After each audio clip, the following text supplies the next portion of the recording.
Hello বন্ধুরা, মিলন হবে কতদিনে ধারাবাহিকে আগামী পর্বে আমরা দেখতে পাবো যে নেশার ঘোরে এলাকে আই লাভ ইউ বলল গোরা।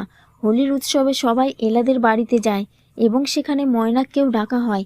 হৈমন্তী প্ল্যান করে ডাকে তাদের সবাইকে এবং সবাই হোলি খেলায় নাচে গানে ব্যস্ত।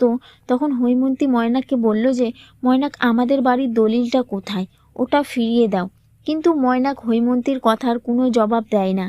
এদিকে এলা পাড়ার সবাইকে প্রসাদ দিতে গেলে সেখানে তার দেখা হয় গোরার গার্লফ্রেন্ড নেহার সাথে ভালো আলাপ পরিচয় হয় এলার। এরপর ময়নাক মেঘলার সাথে কথা বলতে গেলে মেঘলাও ময়নাককে অপমান করে। এদিকে নীরা ময়নাককে ডেকে হেনস্থা করে।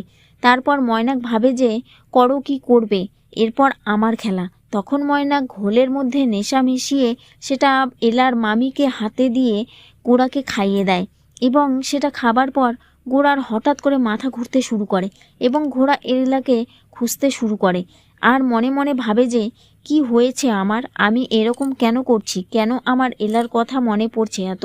তখন হঠাৎ করে এলার পাড়ার প্রসাদ বিতরণ করতে করতে বাড়িতে এলে গোরা এলার সামনে এসে এলাকে আই লাভ ইউ বলে দেয়, কিন্তু গোরা আই লাভ ইউ নেহা বলে। এই নাম শুনে চমকে যায় এলা।